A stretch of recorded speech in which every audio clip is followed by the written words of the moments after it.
Hi everyone, this is your mentor Pintu Kumar Gupta. दिन की शुरुआत एक नए चैप्टर के साथ जो है excess demand and deficient demand. जैसा कि नाम से ही क्लियर है, एक्सेस डिमांड मतलब जहां पे डिमांड एक्सीड कर जाए। क्लियर है। बोर्ड में ये चैप्टर से छोटे मोटे क्वेश्चन अक्सर देखने को मिलते हैं, बस हमें टॉपिक को क्लियर करना है। और एक बात बताऊं, ये जो चैप्टर है ये aggregate demand and aggregate supply से टोटली रिलेटेड है। सिर्फ कॉन्सेप्चुअल क्वेश्चन इसमें देखने को मिलती हैं और वही कॉन्सेप्चुअल आइडियाज हमें इस चैप्टर में लेनी है। क्लियर है। तो उसके लिए मैं बैठा हूं। ठीक है, तो चलो टॉपिक को स्टार्ट करते हैं कि एक्सेस डिमांड क्या कहती है। Excess demand is a situation when aggregate demand is more than aggregate supply. Aggregate demand जहां पे क्या हो रहा है, डिमांड जो है वो ज्यादा हो जा रही है एग्रीगेट सप्लाई से, corresponding to the full employment level. इसका मतलब क्या होता है फुल एम्प्लॉयमेंट। खैर, यहां पे जैसा कि ग्राफ ऑलरेडी दिखा हुआ है, देखो यहां पे क्या है, हम लोग ये ग्राफ अच्छे तरीके से जानते हैं कि इस लेवल पे जहां पे एडी और एएस इंटरसेक्ट करती इक्विलिब्रियम पॉइंट में, उसे हम लोग क्या बोलते हैं, ये एक पॉइंट ऑफ इक्विलिब्रियम कंडीशन है जहां पे क्या होता है, एडी इक्वल्स टू एएस होता है। ठीक है। यहां पे एक चीज और याद रखने की है कि यहां पे फुल एम्प्लॉयमेंट हो जाता है। फुल एम्प्लॉयमेंट का मतलब क्या होता है कि जहां पे पीपल क्या करते हैं, जो विल है, जिनका इच्छा है काम करने का और उन्हें एग्जिस्टिंग वेज रेट पे काम मिल जा रही है, उसे हम लोग बोलते हैं फुल एम्प्लॉयमेंट। तो ये एक ऐसा कंडीशन है जहां पे फुल एम्प्लॉयमेंट पे हमारा एग्रीगेट डिमांड और एग्रीगेट सप्लाई दोनों इक्वल होता है। ठीक है।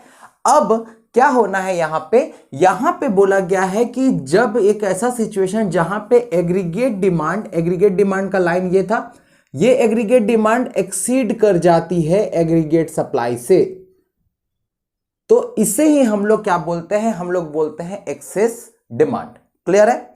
फुल एम्प्लॉयमेंट लेवल पे याद रखना है। ठीक है। अब जब एग्रीगेट डिमांड बढ़ती है तो लॉजिक लगाओ, फुल एम्प्लॉयमेंट मतलब किसी भी इकोनॉमी में फुल एम्प्लॉयमेंट है। ठीक है, पूरी यूटिलाइज कर लिया गया, एम्प्लॉयमेंट को बोलो, आउटपुट को बोलो, इनकम को बोलो, अब पावर नहीं है। ठीक है। उस समय अगर डिमांड बढ़ जाती है तो कहां से सप्लाई होगा, शॉर्ट नोटिस पे। उस सिचुएशन में क्या करेगा, सामान का दाम क्या होगा, बढ़ेगी ना घटेगी, क्या होना है, बढ़ना है। जब बढ़ना है तो उसको हम लोग क्या बोलते हैं, उसे हम लोग बोलते हैं इन्फ्लेशन। तो ये एक ऐसा सिचुएशन है जहां पे एग्रीगेट डिमांड बढ़ जाती है अपने ओरिजिनल एग्जिस्टेंस से। तो ये जो गैप है, देख लो यहां पे एक गैप बन जाता है। ठीक है। इस गैप को हम लोग क्या बोलते हैं, ये जो गैप है इसको हम लोग बोलते हैं इन्फ्लेशनरी गैप। क्लियर। तो ये क्या करती है, इट ओरिजिनेट्स इन्फ्लेशनरी गैप। इस गैप को हम लोग क्या बोल रहे हैं, इन्फ्लेशनरी गैप। क्लियर। अब इन्फ्लेशनरी गैप क्या है, it refers to a gap by which actual aggregate demand exceeds कर रही है एग्रीगेट डिमांड रिक्वायर्ड। जो जरूरत है उससे ज्यादा ही एक्सीड कर रही है, डिमांड एंटिसिपेटेड बढ़ गई है। क्लियर है। तो उसे हम लोग बोलते हैं क्या, इन्फ्लेशनरी गैप। अब हम लोग देखेंगे कि रीजंस ऑफ एक्सेस डिमांड क्या होती है। तो देखो, लॉजिक कॉमन सेंस लगाना है सिर्फ कि क्यों एक्सेस डिमांड हो रही है। तो सबसे पहला हम लोग बात करते हैं कि rise in propensity to consume. Propensity to consume क्या कहती है, प्रोपेंसिटी टू कंज्यूम कहती है कि हमारा जो कंजम्पशन जो पावर है वो मेन बढ़ जाती है।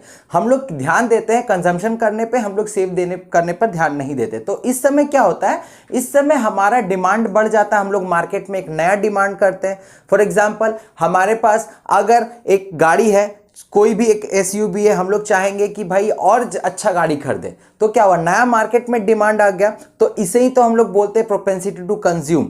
इससे क्या होता है, इससे होता है कि कंजम्पशन एक्सपेंडिचर इंक्रीज करती है due to rise in propensity to consume. और क्या होता है, और फॉल क्या करती है, प्रोपेंसिटी टू सेव, जिससे कहीं ना कहीं मार्केट में डिमांड एक्सेस देखने को मिलती है। क्लियर। दूसरा, reduction in taxes. Reduction in taxes क्या होता है, मान लो सपोज अभी मार्केट में प्रिवेलिंग रेट कोई भी सपोज कर लेते हैं 10% का टैक्स है। ठीक है। अब गवर्नमेंट हमारे ऊपर मेहरबान है, वो क्या करती है, हमारे टैक्स रेट को घटा देती है। वो अब कोई भी सामान पे टैक्स देना होगा तो वो 10% से वो 5% में आ जाता है। तो एक बीच का कितना परसेंट का मार्जिन है, 5% का। ये किसके पॉकेट में आया, ये टैक्स जो पेयर है उसके पॉकेट में आया। अब उसके पास ज्यादा पैसा पॉकेट में है तो वो कहीं ना कहीं क्या होता है, डिमांड बढ़ता है मार्केट में, वो नई नई चीजें खरीदने खोजेगा। तो इससे क्या होना है, इससे मार्केट में एक्सेस डिमांड होती है। ठीक है, due to decrease in taxes, increase in disposable income and consumption demand. हम जो खर्च करना चाहते हैं उसमें क्या होता है, इंक्रीज होता है और कंजम्पशन डिमांड हमारा बढ़ता है, जिसके कारण एक्सेस डिमांड मार्केट में देखने को मिलती है। क्लियर है? तो आप लोग ये स्क्रीनशॉट ले लो, हम लोग रीजंस को और 3-4 पॉइंट है वो हम लोग क्लियर करेंगे अभी। हमारा जो नेक्स्ट रीजन है वो है increase in government expenditure. Increase in government expenditure का मतलब क्या है, मान लो गवर्नमेंट अब इकोनॉमी में पैसा लगाना चाह रही है, वो बड़े बड़े इंस्टीट्यूशंस बोलो, बड़े बड़े कारखाने बोलो, फैक्ट्रीज बोलो, ये सारे चीज़ें वो स्टैब्लिश कर रही हैं। ठीक है, अब इससे क्या होगा, इससे मार्केट में लोगों को क्या मिलेगा, सोचो, इंप्लॉयमेंट जनरेट होगी। अब इंप्लॉयमेंट जनरेट होगी तो डिमांड बढ़ेगा ना घटेगा, ऑब्वियसली बढ़ना है। क्लियर? तो क्या है, due to increase in public expenditure result in excess demand. ठीक है, नेक्स्ट इंक्रीज इन इन्वेस्टमेंट। अब क्या होता है, जो जो इन्वेस्टर्स होते हैं या गवर्नमेंट बोल लो, कुछ भी बोल लो, इन्वेस्टमेंट अगर इकोनॉमी में इंक्रीज हुआ, मार्केट में पैसा लगा किस भी रीजन से, ऑब्वियसली इन्वेस्टर क्यों पैसा लगाएंगे किसी भी कंपनी में, हमेशा चाहेंगे कि इंटरेस्ट मिलते रहे। ठीक है, तो इससे क्या होगा, मार्केट में जैसे पैसा लगा क्या होगा, डिमांड बढ़ेगा ना घटेगा, मार्केट में डिमांड बढ़ना है, मार्केट में डिमांड बढ़ना है मतलब डिमांड एक्सेस हो जाएगा। क्लियर है? Next, fall in import. Fall in import कैसे होता है, decrease in import due to higher international prices may also lead excess demand. ऐसा मान लो देखने को दिख गया कि जो हम लोग इंपोर्ट कर रहे थे उसका प्राइस इंटरनेशनल मार्केट में बढ़ गया। इंपोर्ट का मतलब क्या होता है, जो विदेश से हम लोग परचेज करते हैं, अब बढ़ गया। तो हम लोग अब क्या करेंगे, हम लोग सोचेंगे नहीं भाई, हम लोग देशी सामान ही यूज करेंगे क्योंकि मार्केट में इंटरनेशनली प्राइस बढ़ चुकी है। तो अब घर के डोमेस्टिक प्रोडक्ट का अगर डिमांड बढ़ेगा तो इसमें क्या होगा, डिमांड और ज्यादा लोग क्या करेंगे, यहाँ पे डिमांड बढ़ना है बढ़ना है बढ़ना है, क्योंकि प्रोडक्शन करना पड़ेगा, एक्सपेक्टेड लेवल को भी क्रॉस कर जाएगी। क्लियर?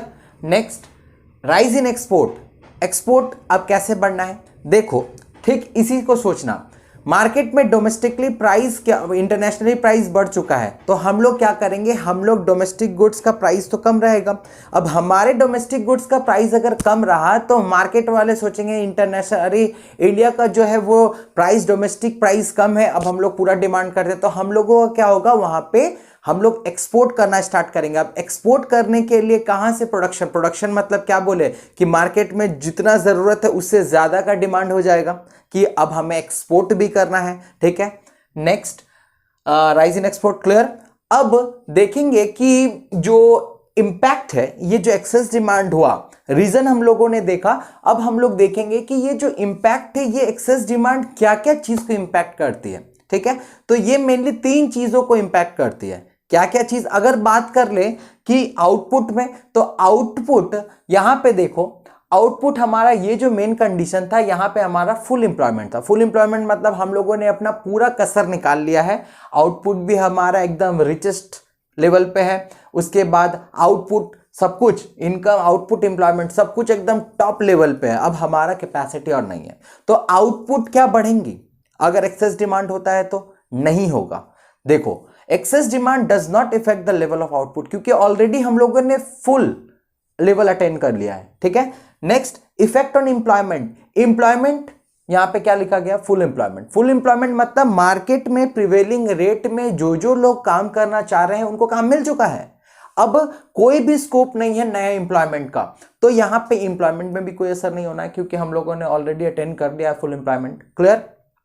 अब देखो, जब ना ही हम लोग आउटपुट बढ़ा सकते हैं, ना ही आउटपुट बढ़ाने के लिए हम लोग एम्प्लॉयमेंट बढ़ा सकते हैं, तो अब क्या होगा, मार्केट में देखेंगे कि अरे डिमांड तो बढ़ रहा है, तो क्या कर सकते हैं, अल्टीमेटली प्राइस ही बढ़ाना पड़ेगा।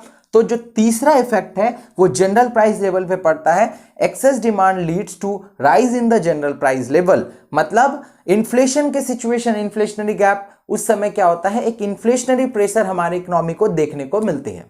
क्लियर है? तो हम लोगों ने इस तरीके से आज एक्सेस डिमांड को क्लियर किया। हम लोग अब नेक्स्ट वीडियो में डेफिशिएंट डिमांड को क्लियर करेंगे और उसके रीजंस को क्लियर करके चैप्टर को सम अप करेंगे। तो मिलते हैं नेक्स्ट वीडियो में। Thank you for today.